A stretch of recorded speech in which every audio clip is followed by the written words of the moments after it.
कमलदत्त गौतम जिलाध्यक्ष बहुजन समाज पार्टी एवं भंते आज विभिन्न धार्मिक स्थलों का भ्रमण करके वापस अपने जन्म स्थान पर लौटे हैं। समय 10-11 दिन बाद यहाँ पर चीवर में जो यात्रा करके आए हैं उनकी यात्रा मंगलमय रही और आज उन्होंने हमें बुलाया।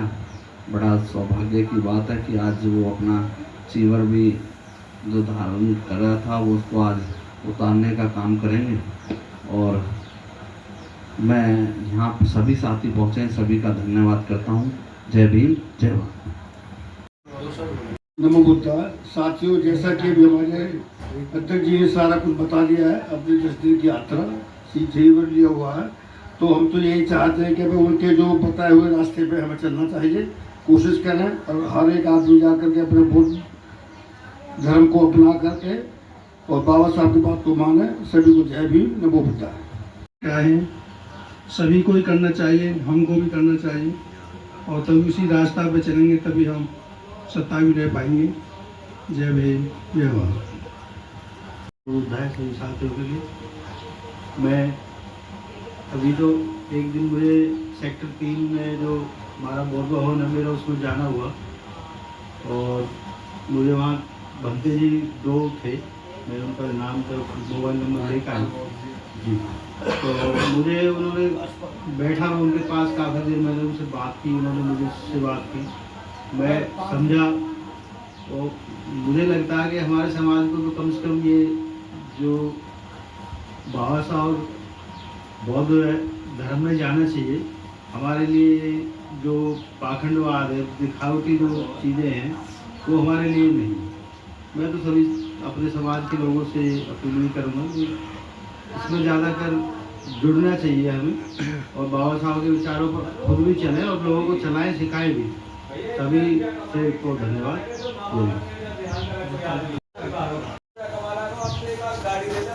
जय भीम, नमो बुद्धाय। साथियों, बुद्धम शरणम गच्छामि, धम्मम शरणम गच्छामि। मैं कमल किशोर, बहुजन समाज पार्टी बड़गंज विधानसभा अध्यक्ष। आज मैं बहुत खुश हूँ जो हमारे जिलाध्यक्ष जी हैं वो चीवर धारण करके 10 दिन की धम्म यात्रा करके वापस लौटे हैं। मैं आप सभी का ऐसे अवसर पर तहे दिल से अभिवादन करता हूँ, खासकर उनको नमन करता हूँ क्योंकि उन्होंने कहीं ना कहीं हमारे जो इतिहास था, हमारे भारत का, हमारे मूल निवासियों का जो इतिहास था उसको जानने की कोशिश की है और वहाँ से जानकर आई यहाँ पर बताने की कोशिश की है।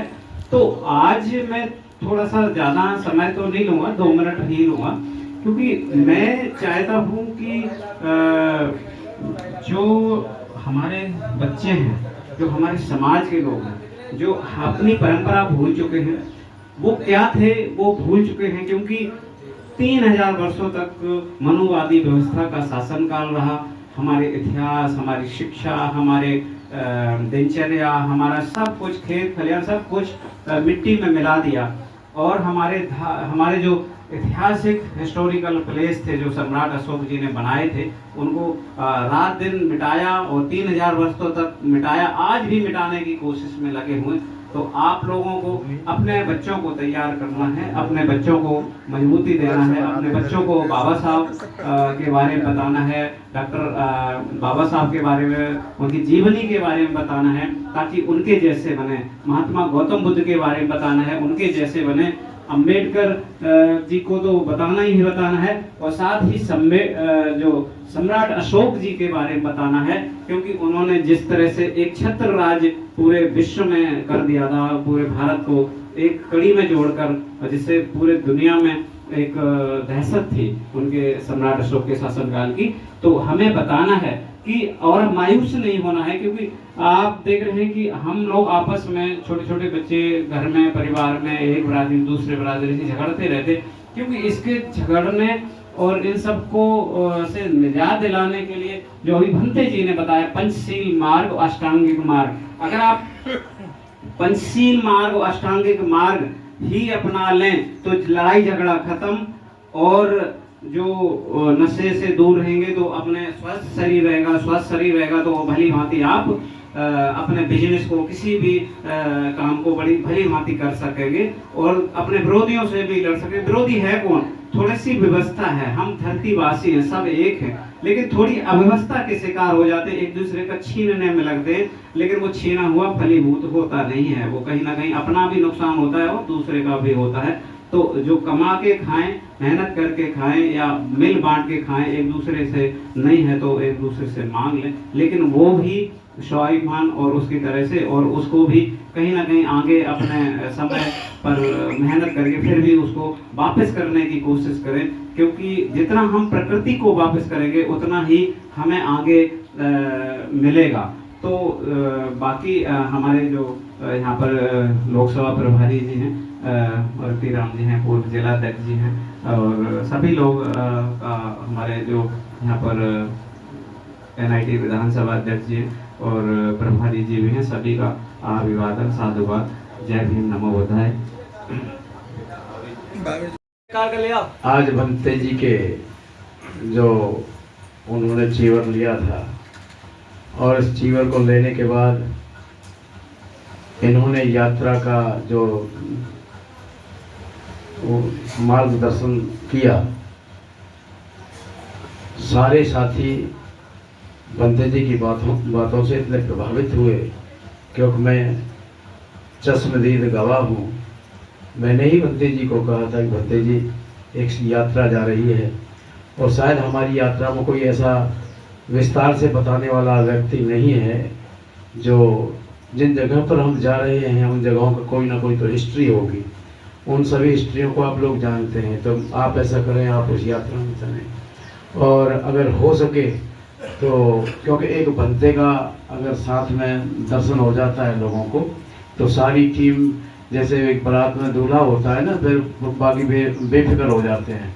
तो कई जगह भंते की आवश्यकता होती है, जैसे मान लो बुद्ध विहार में जाना है, अगर भंते हैं तो समझो एक लाइसेंस है उन लोगों के पास और वो आराम से उसमें एंट्री कर जाते हैं।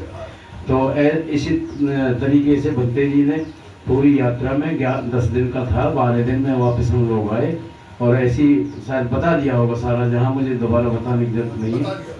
हाँ, तो ये है कि बड़ा अच्छा लगा, सारे लोगों ने उस ज्ञान को या उन बातों को सुना जिनका शायद हमें भी मालूम नहीं था। इतनी अच्छी तरीके से बुद्ध का जन्म, उससे पहले कैसे कैसे, ये सारा हिस्ट्री लोगों में अच्छी तरीके से फैलाया है, और सब लोग इनको क्या, इनके भेष का सब लोगों ने सम्मान किया और अच्छी तरह वो यात्रा सफल रही। तो आप लोगों ने मेरे पास भी अभी फ़ोन किया था कि वह चीवर को आज जो है हम उतार रहे हैं, तो आप को कोई दुख ना हो, दुनिया के सभी प्राणी सुखी हों,